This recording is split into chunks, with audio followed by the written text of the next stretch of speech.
She has Professor Department of CSE, SRM Institute of Science and Technology, Vadavalani. She has 23 years of academic experience and 6 years of industry experience. Her vision is to create an institution of engineering excellence. She received the Outstanding Woman Educator and Scholar Award from NEED during the March 2025. Top 10 finalists among 2,438 participants in the Digitguru National Level Contest conducted by ICT Academy. She is a passionate teacher to transform the young minds into skillful engineers of the society. She is a dynamic professional to coordinate various activities for the development of students and teachers. She is a proactive strategy planner to execute students' skill development activities. She is mentoring the teachers for the professional development and competency building. She is expert in SWOT analysis and preparing roadmap for the success. Her area of interest is artificial intelligence, machine learning, network security.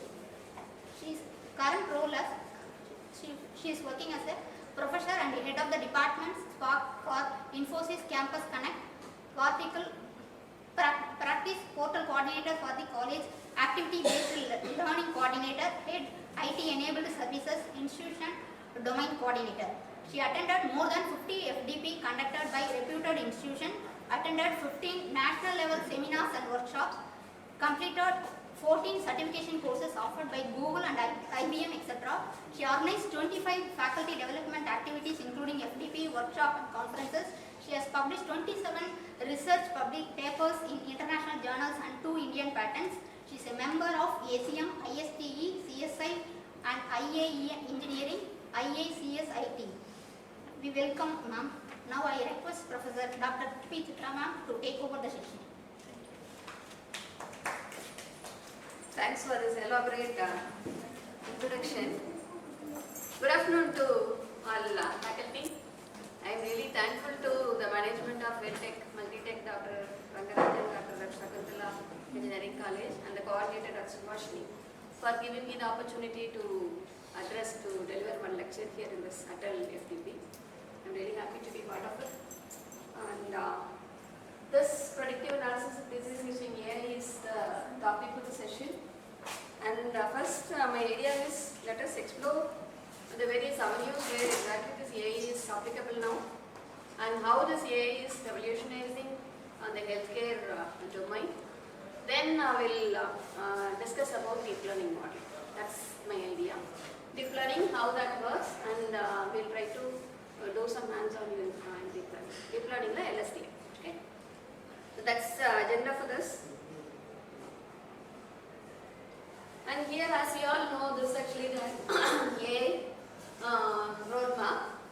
We all know 1955 it was coined, the term artificial intelligence was coined by John McCarthy. And in 1960-70, Dendral has been the first medical AI system which actually was developed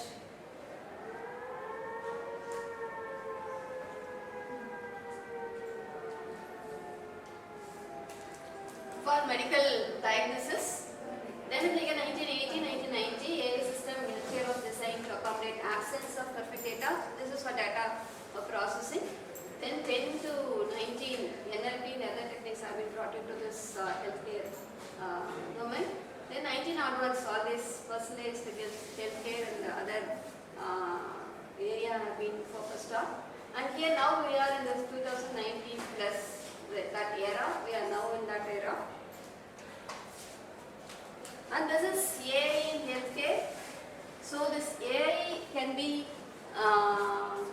is beneficial to various aspects. Okay, like in healthcare, in the patient aspect, in the doctor aspect, in hospital management, in research and telehealth. In all these domains, this AI is actually useful. Using this AI, actually the predictive analysis can be done based on the previous historical data, maybe the heartbeat data that is available for the previous 3 years, 5 years time for patient. And using the data now based on the current situation, current data that is captured for the patient, we can identify how this patient is getting better and what kind of medicines can be given that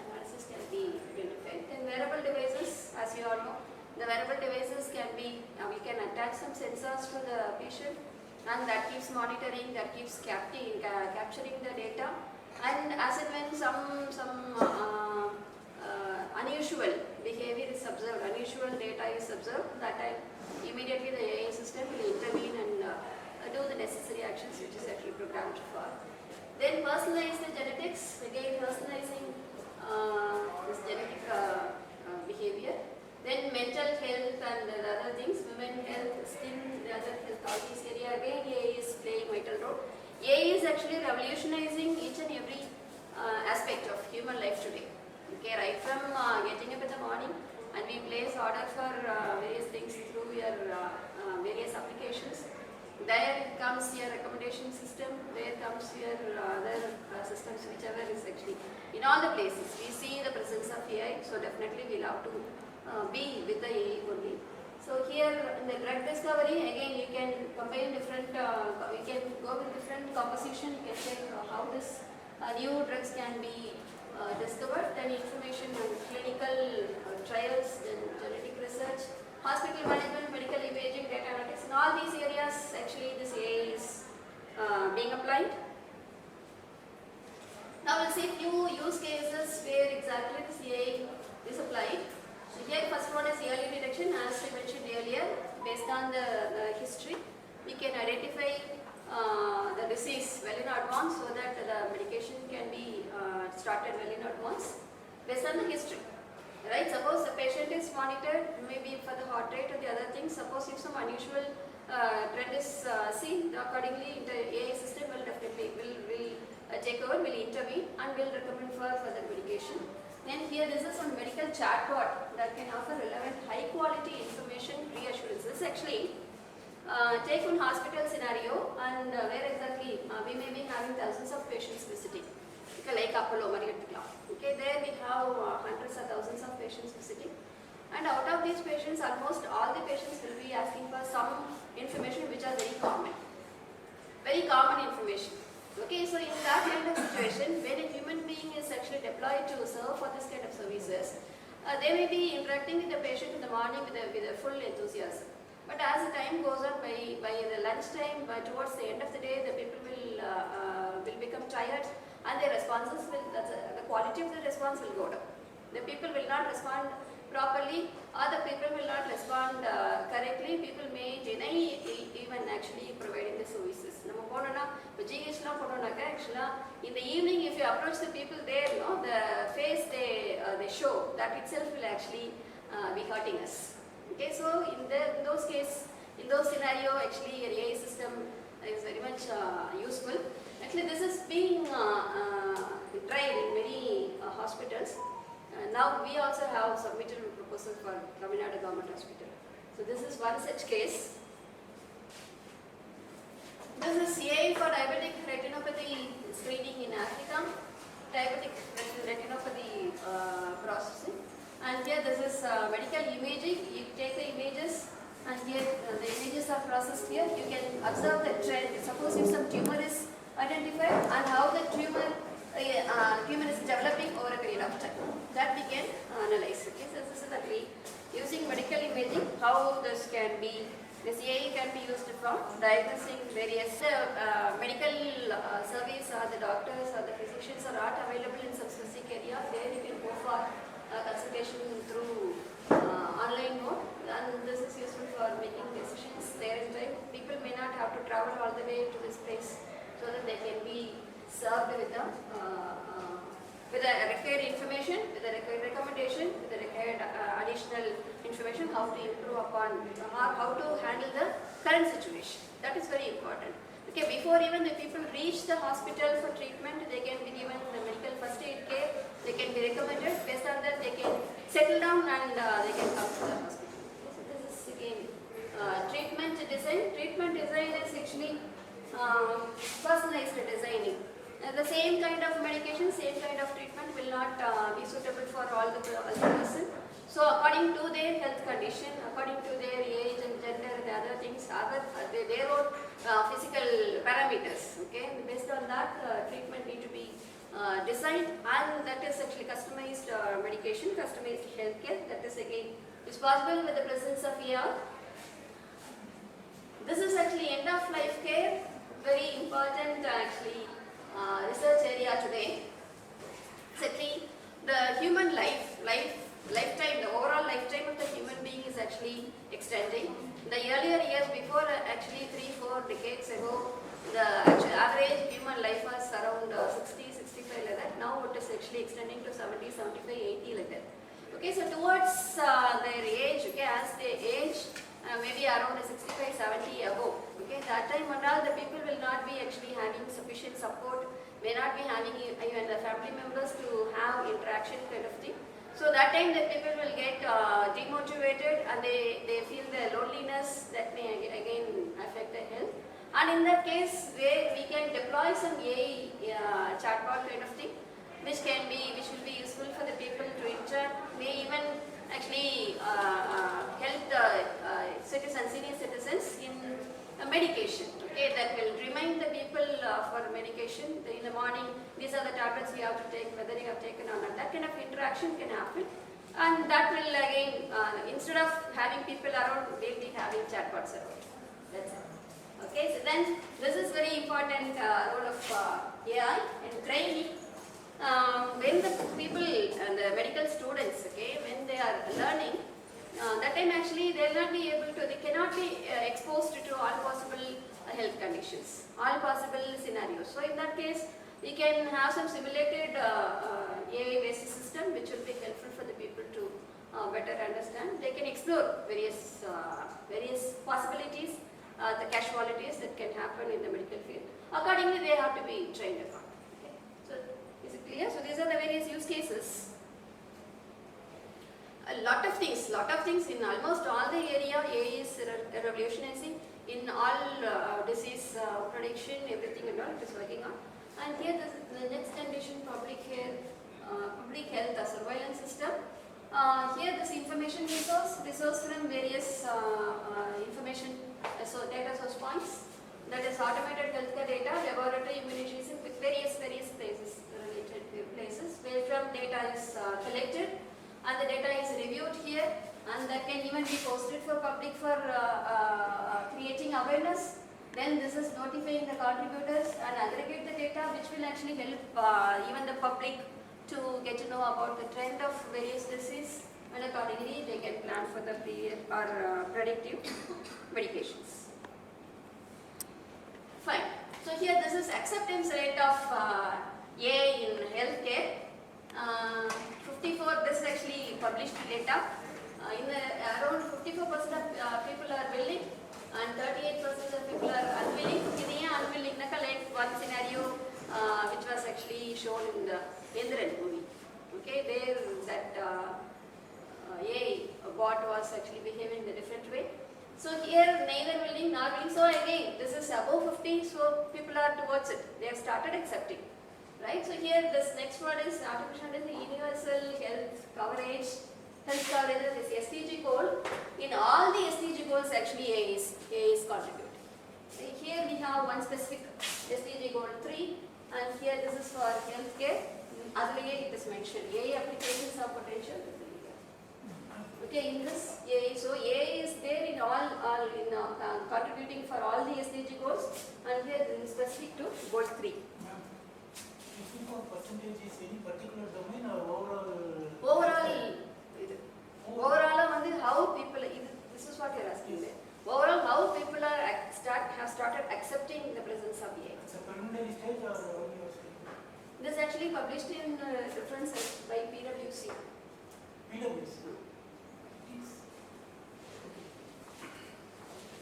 Taken from website. That is the reference and we have report. This is actually the scenario. The people have started accepting the presence of AI, contribution of AI in health. The different levels are there, different domains are there. What basis they are setting? இது நம்ம அப்படி சொல்லல. Maybe for predictive analysis, disease diagnosis, அதெல்லாம் people have started accepting. Treatment-க்கு போகும்போது it is now in the preliminary stage. இப்போ surgery-க்கு robot கொண்டு வரோம். But that is not deployed in all the. PwC is a third party consultant. But they have taken national data. Based on the published government data. So it is actually showing the trend what is happening and how people, the mentality of the people is discussed. That's what means towards running for AI, or they are accepting go for AI. They have started accepting. Actually, this is helpful in increasing the accuracy also in certain cases, disease diagnosis and all. The implementation side, I think so. It's not that much. They are in the paper, they are in the discussion only. But in the implementation side, maybe one or two robots. That also in the neuro side only, that robotic operation robot is there. Other than that, I don't think This is so. not for robo alone. This medical system Why which I am is saying that robo means the AI, ah. the healthcare AI bot, only for neurosurgery they are using one robot. Listen, this is medical field on the whole. It can be Yeah, medical field, analysis, prediction and analysis. AI implementation bot in the healthcare side, this is what I saw. 38% are still No, the 54% itself, see, then I get a question now. They are interesting, okay, போலாம் அப்படின்னு இருக்காங்களா இல்ல we are there அப்படின்றாங்களா அப்படின்னு அந்த பேசிக்ஸா They have started accepting. Okay ma'am அந்த SDG பற்றி சொல்லுங்க. எத்தனை கோல்ஸ் இருக்கு, இது யார் வந்து அதுக்கு head? SDG actually 17 goals are there. வந்துட்டு போங்க. 17 goals defined by UNO, United Nations Organization, which actually was published, and all the countries are working towards it, towards achieving the sustainable development goals, improving it. Adala SDG goal 3 is about healthcare. Industry, innovation, infrastructure, and all SDG goal 9. In that also AI is playing vital role. Then SDG goal 12 is consumption production of energy. There also AI is playing vital role. And these are the places where AI is contributing, and healthcare is actually SDG 3. Ma'am இந்தியாவுக்கு ஏதாவது ரிலேட்டடான standards இருக்காங்க, goals base பண்ணி இதையே தான் நம்மளும் follow பண்ணணும். Yes. This is for Universally common accepted. for all the countries which are attached with Universally UNO. accepted. Which are the countries which are all coming under UNO will have to follow. So here we'll start discussion on deep learning. I hope you are aware all these things. This AI is on the basic, and a part of it is actually machine learning. And the machine learning, we have types of machine learning, supervised learning, unsupervised learning. அதெல்லாம் நமக்கு தெரியும் இல்லையா? Okay, so machine learning. So subset of this is deep learning, which actually makes use of multi-layer neural network. Neural network is there in machine learning. Here we have multi-layer neural network, which is expected to be able to process huge volume of data, so that the accuracy of the system is improved. And here this is machine learning, this is deep learning. Machine learning actually feature extraction input layer, and the feature extraction is done, and the extracted features are given here for the classification system. Classification is done, and here in this case feature extraction itself is made. And this is actually the trend, the performance trend of various networks. Here this is traditional machine learning. This is shallow neural network, which actually has one hidden layer. This is medium neural network, and there we have the deep neural network, which is expected to have high accuracy. Actually, in deep learning itself, we have a lot of many flaws that need to be addressed, and that we'll see. So here types of neural network: artificial neural network, CNN, RNN, and generative adversarial network. And we'll see briefly about CNN, RNN. Then we'll move to LSD. And this is CNN, which actually basically used for working with images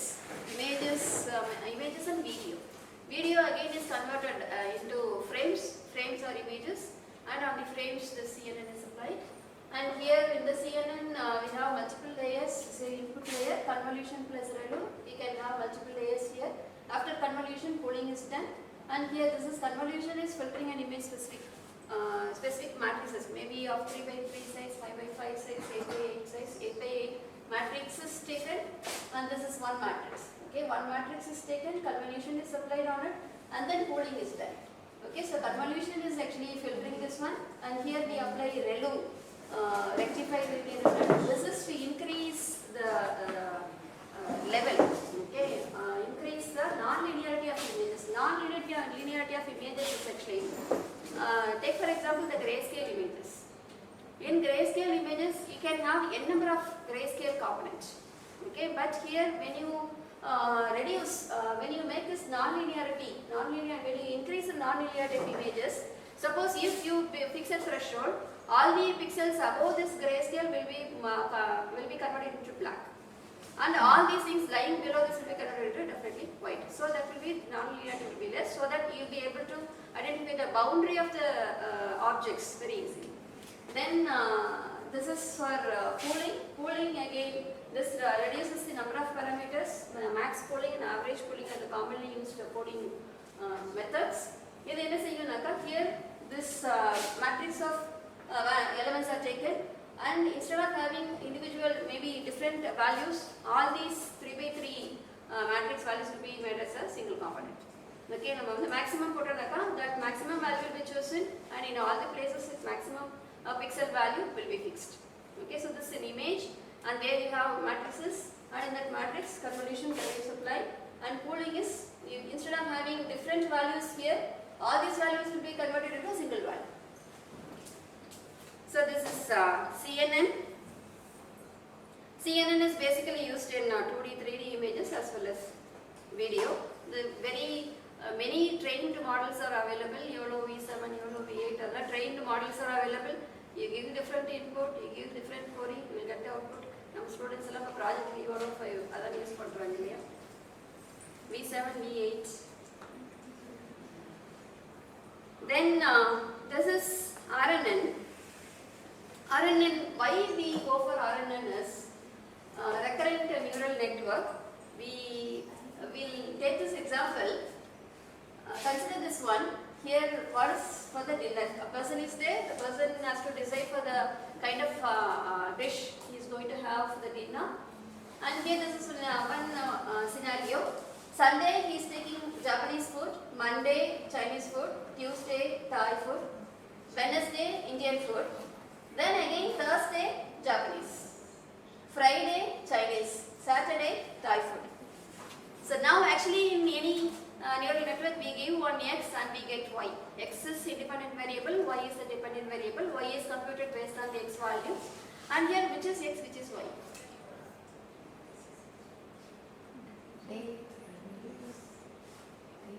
In this example, which is x, which is y? With this x alone, will it be possible to arrive at this one? Because here you have a trend. Okay, we observe one trend happening, and to implement, to handle this kind of trend, we go for RNN. Okay, what must be x and what must be y? Normally x will be input variables, independent variable. If one patient heart disease analysis maybe age, gender, heartbeat rate, other likes. Then we attach some weight, we will pass it to the neuron, their activation function, other things will happen. Why, whether the patient is having heart disease or not.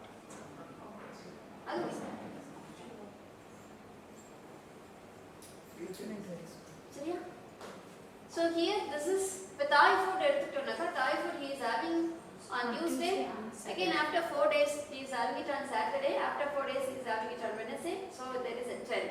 Okay, so this kind of trend can be implemented using, can be handled using RNN, recurrent neural network. And here, this is the architecture.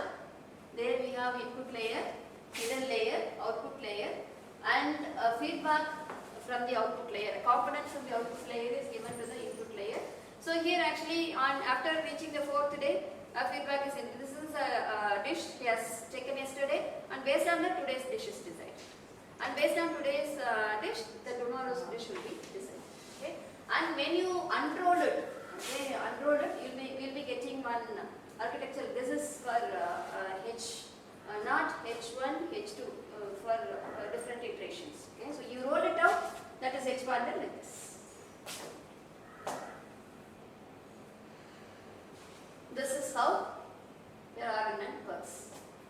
tangent function is used here, and here output of the previous iteration is going as the input to the next iteration. Right? So this is maybe a timeline t minus 1, a timeline t, a timeline t plus 1.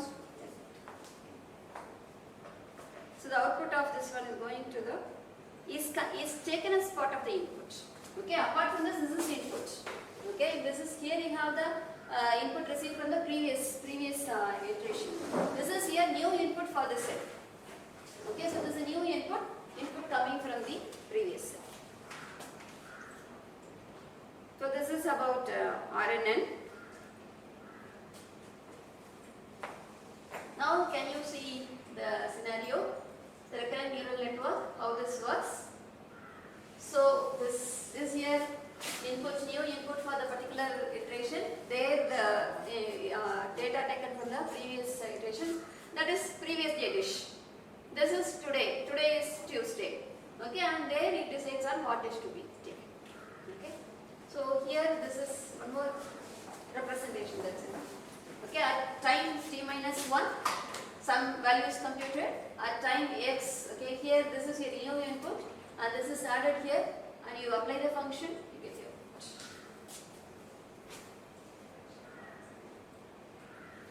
Fine, and different activation functions normally used here. Linear activation, logistic or sigmoid, logistic activation, then tangent activation. Then based on the different types of activation, the performance of their system will vary. Okay, we can try different activation functions and we can observe how the system performance is changing. And here this is linear activation that has a linear trend, and this is logistic regression which actually will have value between 0 and 1. And this is tangent activation function which will have values from -1 to 1. The range of values will be between -1 to 1. And the derivatives of these functions will be like this. This derivative only will actually give you indication about how much component need to be forwarded. How much of the component, how much of the previous learning need to be forwarded to the next layer. Okay, so that is decided based on the derivatives only. That is dx by dy. So x, y. So x is changing this much. How y is changing? Y changes this much. How much x is changing? That is derivative. Okay, so this derivative only will let us understand how much of the component is actually forwarded to the next layer. And the problem with RNN, good with short sequence like the sky is blue. Okay, sky is blue in generic term.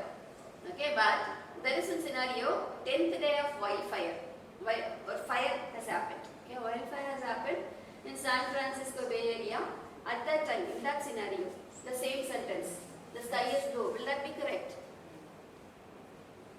That cannot be correct. Okay, wildfire is happening, the smoke will be there, the color will be different, then it definitely will not be blue. So on seeing this, okay, that will tell only blue, because that will consider only the previous iteration, previous value. Yesterday he has Chinese food, today he is likely to have Thai food. But if he had some fever or something of that sort, that is a new component. Maybe in the earlier previous episode, that needs to be considered. So that is not considered here in RNN, that considers only short sequence. And that is why we go for LSTM. LSTM, long short-term memory. We have two important concepts, long-term memory as well as short-term memory. Both are actually considered here. While in RNN case, only short-term memory is forwarded. In this case, long-term memory as well as short-term memory are forwarded. I will tell you one specific experience which I have undergone now. Actually, I have been suffering due to cold and fever for the past 1 month. Okay, day 1, I had some cold. I have taken some Vicks kind of thing. Then day 2, it didn't stop, so I continued with Montec LC or with tablet. So that sustained for 2 days. Again I got cold, so again I tried Montec LC. Then I sustained for 2-3 days. After that I got fever. Then I started taking acetral, augmented, for 10th day I got for testing, blood test. Okay, அப்போ என்ன ஆச்சுனாக்க அந்த blood testல all these dengue, typhoid and all negative, only eosinophil was identified. Okay, so based on that, the medicine for eosinophil was given. So that time only actually I realized that one similar episode happened to me before 10 years. Before 10 years, one similar episode. Having cold for 15 days, after that I got a bit fever. Then I was treated for eosinophil around a month time it took. But in the that long-term memory actually I couldn't recollect. Okay, suppose if at all I was able to recollect with long-term memory for this 10 years time, now maybe on the 5th day, 6th day of the infection, that time itself we could have started medication or I could have done for this blood test. That is actually the long-term memory. Short-term memory is yesterday I had cold, so today I am taking tablet. Today I am feeling okay, tomorrow I am not taking tablet. This is short-term memory. Okay, this is actually the scenario. So here we have three important gates: input gate, forget gate, and output gate. Input gate will take the input. This is data taken from the previous time frame t-1. Yesterday's condition, today's condition. Okay, yesterday's condition, today's input, and this forget gate will decide how much of the long-term memory needs to be forwarded. Not necessary to carry forward all the long-term memory. How much of the component? Okay, how much of this need to be forwarded to the next layer? And here in the output gate, again the output of this will go. This the computation is done, and here the cell status gets some input from the previous iteration t-1, gives some input, there the computation is done, the cell state changes. Okay, the cell state changes. So cell state I is now changing to I-1. And after the cell state changing, again we have a component which will compute some value, and this value alone will be forwarded to a next iteration. Can you understand? So how much component of the long-term memory need to be forwarded? How much component of the short-term memory need to be forwarded? That we have to decide. Can you understand? So we will see an example. Right? This is actually the cell state and the forget gate. The first one is the forget gate, second one input gate, and third one is your output gate. We will see these gates one by one. So the long short-term memory, this straight line is there at top. That only is actually carrying the long-term memory. The straight line. This straight line, this carries the long-term memory, and the short-term memory goes this way. Okay, long-term memory goes this way, short-term memory goes this way. And the long-term memory, you have 2 computations to be done, and the short-term memory, you have many computations, which actually will yield the final value. Right? So here, these computations are introduced actually to base to remove the effect of gradient explode and vanish. Gradient explode is actually where the error component, the correction component is huge, okay, is increasing, and vanishing is the error component. Back propagation, how exactly the system works, we give some input and you apply the activation function, you get the output, and based on the expected output and the output that is received, you compute the error component, and the error component is fed back to the input layer. There again the computation is done, and this value, this error component will become 0 in case of gradient vanish, and in case of gradient explode, that error component value will become huge, that will keep increasing. Okay, so to avoid these 2 conditions only, these computations are introduced in long short-term memory, which will not have effect of this gradient explode and vanish. This is vanishing gradient, so that is coming down, and here this is exploding, that keeps increasing.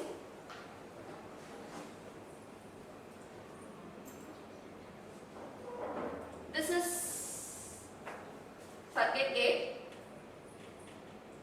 Okay, so this is here xi, x value input given for this particular current iteration. This is the hidden layer, okay, the component of short-term memory. So yesterday I had code, that is coming here. Okay, this is the previous, before 10 years I was having code, that information comes here.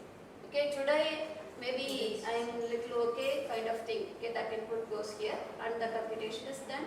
And here how much of this component need to be forwarded to this computation. That is decided by this sigmoid function. The sigmoid function is actually will convert the input value into values between 0 and 1. Okay, values between 0 and 1. Only this is the range of output for sigmoid function. And here this will decide. Suppose if this is 0, the entire content will be forgotten. Okay, will not be considered. And if it is 1, the all content will be forwarded to the next input. Who decides that value? We have to give weightage here, and based on that weightage will be assigned to these things. We are doing the computation. We'll do. So based on that, you can change this value, and you can work. We can see, we can observe how the performance is going, how well your system is able to learn things. Accordingly, you have to fix the value. Fine. So this is your forget gate. This is your input gate. So input gate actually has two functions. One is sigmoid function, the other one is tanh function. Tanh function is given in blue color. And here the same input. Okay, two inputs are going. This is short-term memory component. This is input for this. Both the inputs are going to this component, this sigmoid function, to this tanh function. Tanh function will identify or will give the information to be passed to the long-term memory. That is to be updated based on this value. Long-term memory comes here and that is getting updated from the current short-term memory value also. Right? So here what value need to be forwarded is decided by tanh and sin decides on how much of the component need to be forwarded. Okay, something is learned and how much is to be forwarded to the long-term memory. So this input is again processed here, that goes as the input to this one and is added to the long-term memory component also. Okay, so this is input gate. Then cell state. Cell state is actually how, okay, so this long-term memory component, how much of the long-term memory component need to be taken, that comes here and this is computed from this input and these two values are added here. Can you understand? This architecture, so this long-term memory component coming here, how much of this need to be forwarded, that is decided by this. If this is 0 multiplied by anything is 0, so long-term memory itself will be vanished. Suppose if it is 1, the entire long-term memory component will go for the computation. Can you understand? Are you with me? Yes. Actually, for this also, we need like already allocated output actual output. That should be compared. அப்படிதான் நம்ம train பண்ண போறோம். அது நம்ம as usual 70-30 80-20 போட்டு train பண்ணி validation testing அதெல்லாம். இப்போ ட்ரெயினிங்ல தான் இந்த கேட்ஸ் இருக்கு. Here we can change the weight for all these things and check how best learning. Okay, so this is cell state. Cell state Ci minus 1 changes to Ci. This is output gate. Output gate again takes these two values and comes here. This is sigmoid function. So sigmoid function is used for what purpose? How much amount of How much long-term memory should the component. Okay, so that is taken. So the cell state that is given as the input here, and how much of this is to be forwarded to text iteration. This is at t minus 1. This is at t plus 1. How much of the short-term memory goes here? How much of the long-term memory goes here? This is sigmoid function. Whatever be the value that you give, that value will be converted into between 0 and 1. Sigmoid activation function, this is an example. Suppose if the coordinate value is 10, this is the function e power x by e power x plus 1. So if it is 10, x value is 10, e power 10 by e power 10 plus 1, so here you get a 1. Okay. And here if you consider the value as minus 5, this 10, this is minus 5, e power minus 5 divided by e power minus 5 plus 1, that is almost close to 0. Minus 5 it is going to 0. So what will be the different values available for the particular parameter? Okay, and with that value, all these possible values will have to be mapped between 0 and 1. Okay, understand? So there will be different values, and these values are scaled to 0, 0 and 1. This is a sigmoid function. This is tan h function, which will give values between -1 and +1. Again, scaling. One example is with value 2. This is actually the function e power x minus e power minus x is a function. You use the value here, apply the value 2, and we get 0.96. So it's a positive value, it is closer to 1. And we take one negative value -1, so you get a -1, that is closer to -1. Okay, so this will scale the values between -1 and 1. So actual parameter values that are actually scaled between -1 and 1.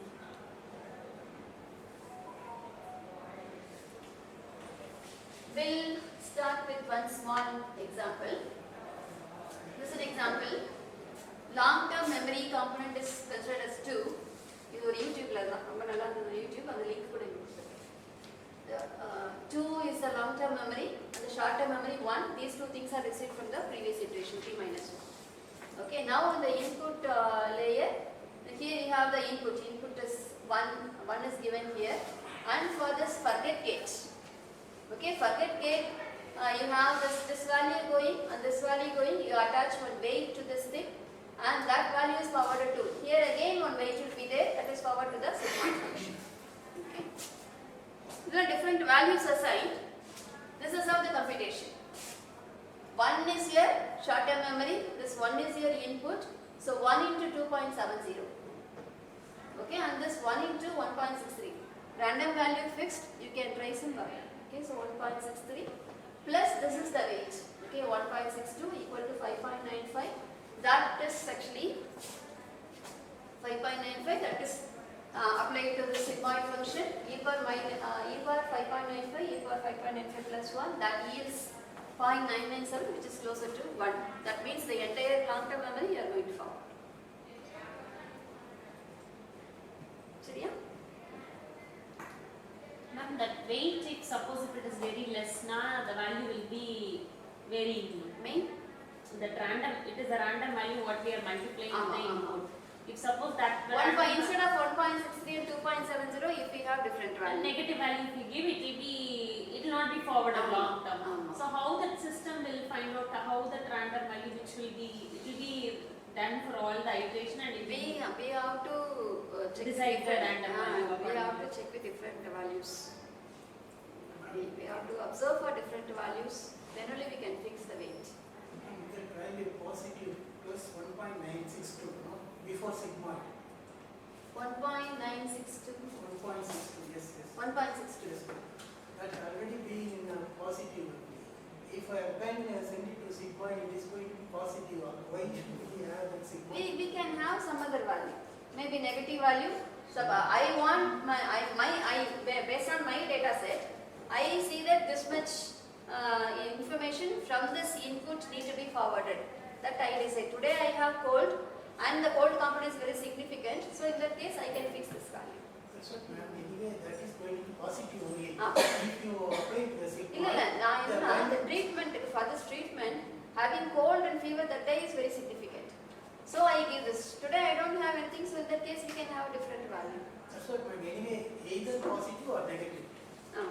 If it is positive, anyway the long term is going to be positive. Why do you want that sigmoid? No. You instead of this 1.62, let us keep it as it is. Instead of this 2.70 and 1.63, we can have different value. Maybe yesterday I had cold, today I don't have cold, so this can be made as 0. Maybe some negative value also.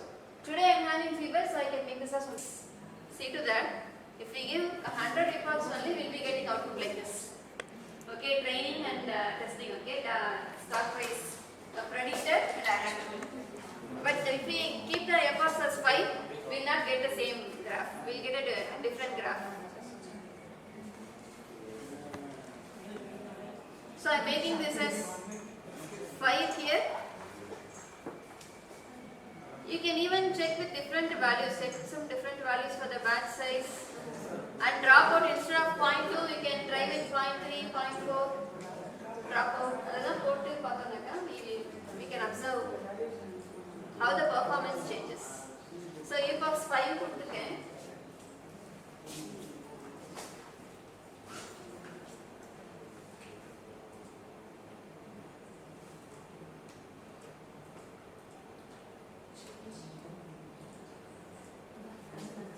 So 1 epoch, 2 is done.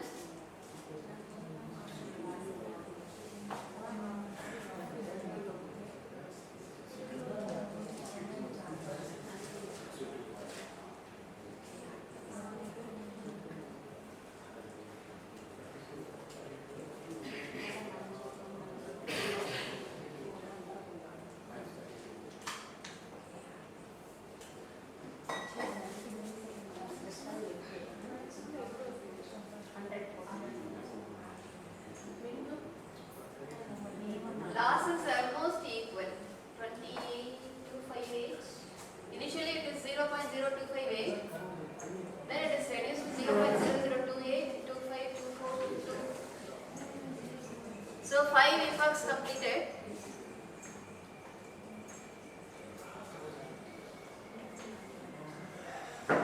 Real stock, this is actual stock price.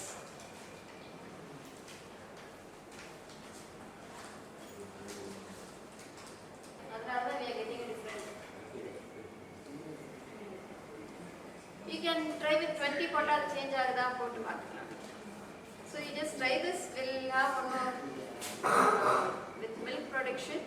So instead of this CSV file, we can upload any CSV file related to healthcare, diabetes data, heart disease data, statistical value.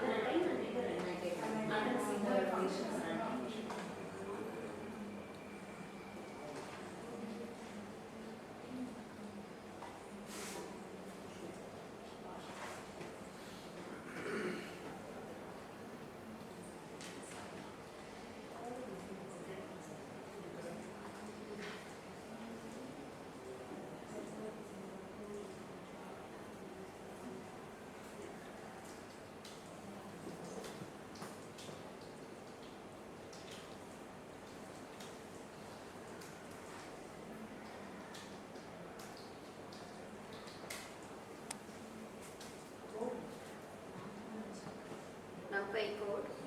So Python